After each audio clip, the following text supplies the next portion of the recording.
মহিলা মা বোনেরা বলেও রান্না করে একটি কাজ করবেন না। যদি এই কাজটি করেন আপনাদের সংসারে কোনোদিন উন্নতি হবে না, শুধু অবনতি হবে। সংসারে কোনো দিন টাকা পয়সার মধ্যে বরকত পাবেন না। আজকে অনেক পরিবার আছে যেই পরিবারে অনেক টাকা ইনকাম করা হয়, স্বামী কামায় মাসে 50,000, স্ত্রী কামায় 40-50,000, কিন্তু মাস শেষে টাকা খুঁজে পাওয়া যায় না। কথা ঠিক না ঠিক? টাকা ইনকাম করে ঠিকই, কিন্তু টাকার মধ্যে বরকত নাই। একটাই কারণ, ওই ঘরে সুন্নত নাই, নবীজির সুন্নতের আমল নাই। কথা ঠিক না ঠিক? যদি ওই ঘরে সুন্নত থাকতো এর মধ্যে বরকত থাকতো। যে কাজে সুন্নত মোতাবেক করা হয় না, যে কাজে নবীজির সুন্নত নাই, ওই কাজে শয়তান শরীক হয়ে যায়। আর শয়তান যখন শরীক হয় ওই কাজে বরকত থাকে না। আর যেখানে বরকত নাই আপনি সেটা খুঁজেও পাবেন না। কথা ঠিক না ঠিক? আমাদের দেশের মা বোনেরা, কিছু কিছু মা বোনেরা আছে অযথা গুনার মধ্যে লিপ্ত হয়। কথা ঠিক না ঠিক? বিভিন্ন গল্প গুজবের মধ্যে গুনাহ করে। আমি আপনাদেরকে বলি, যখন আপনারা রান্না বান্না করেন, অনেক সময় পার করেন, অযথা গল্প গুজব করবেন না। রান্না বান্নার সময় গান শুনবেন না। আপনি যদি অযথা গল্প গুজব করেন, গান শোনেন, সুন্নত মোতাবেক রান্না বান্না না করেন, তাহলে তো আপনার সংসারে বরকত হবেই না। কথা ঠিক না ঠিক? কিছু আমল শিখেন। যখন রান্না করে ঢুকবেন বিসমিল্লাহ বলে ঢুকেন, সালাম দিয়ে ঢুকেন, কয়েকবার দুরূদ শরীফ পড়ে আপনি রান্না বান্না শুরু করেন। যতক্ষণ পর্যন্ত আপনি বিসমিল্লাহ বলে তরকারি কাটবেন, রান্না বান্না করবেন, ততক্ষণ পর্যন্ত আল্লাহর পক্ষ থেকে সওয়াব দিতেই থাকবেন। সুবহানাল্লাহ জোরে বলে, সওয়াব লেখা হবে। এই সুন্নত মোতাবেক কাজ করেন। যখন মেয়েরা রান্না বান্না করেন, যখন পাতিল থেকে আপনি ভাত নিচে নামাবেন, তখন পাতিলের মাঝখানেই আপনি কিন্তু চামিচ ঢুকাই দিবেন না, তাহলে বরকত শূন্য হয়ে যাবে। পাতিলের এক সাইড থেকে দেবেন। হ্যাঁ, তবে যদি পুরো পাতিল একসাথে ঢেলে দেন ভিন্ন বিষয়। আপনি যখন খাবার খাবেন, যখন প্লেটে খাবার বাড়বেন, সুন্নত মোতাবেক খাবার খান। আপনি প্রথমেই মাঝখানে হাত দিয়ে দিবেন না। মাঝখানে যদি হাত দিয়ে দেন তাহলে বরকত শূন্য হয়ে যাবে। বিশ্বনবী বলেন, ইয়াকুলু মিন জাওয়ানিহা ওয়ালা তাকুলু মিন ওয়াসতিহা ইন্নাল বারাকাতা তানজুলু ফি ওয়াসতিহা।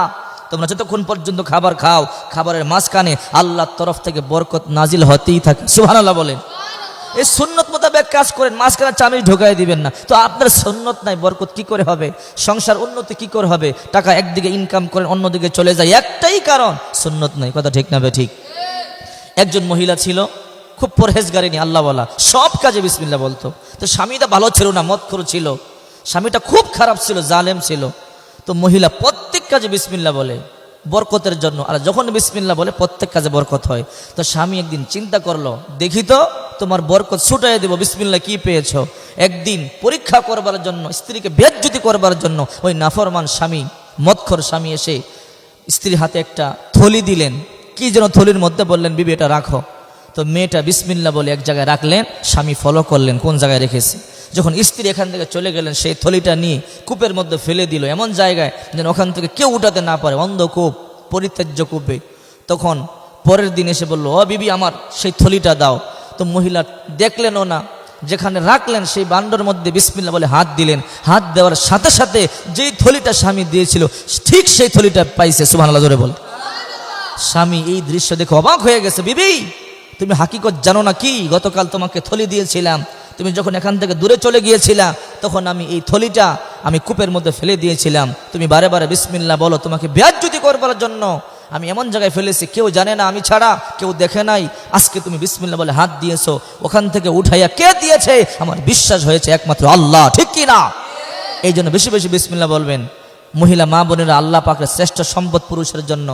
বিশ্বনবী বলেন, আদ-দুনিয়া কুল্লুহা মাতা ওয়া খায়রুল মাতা'আদ-দুনিয়া ইমরাতুস সালিহা। পুরো দুনিয়া যা আছে সবই আল্লাহর নিয়ামত, সবই সম্পদ, কিন্তু শ্রেষ্ঠ সম্পদ হলো মহিলা। এই মহিলাদের কারণে সংসার সুখের হয় রমণীর গুণে, আর কিছু সংসার ধ্বংস হয় রমণীর কারণে। কথা ঠিক না ঠিক? এই জন্য আপনারা সংসার সুখেরও করতে পারেন, দুঃখেরও করতে পারেন। এই আমলগুলো করেন, বেশি বেশি আমল করেন। যদি আমল করে আপনি সংসার পরিচালনা করেন, ওই সংসারে বরকত হবে, উন্নতি হবে। কথা ঠিক না ঠিক? আল্লাহ পাক আমাদের সকলকে রসুলের তরিকা মতন, আল্লাহ পাকের হুকুম মতো সংসার চালানোর তৌফিক দান করুক। সবাই বলে আমিন।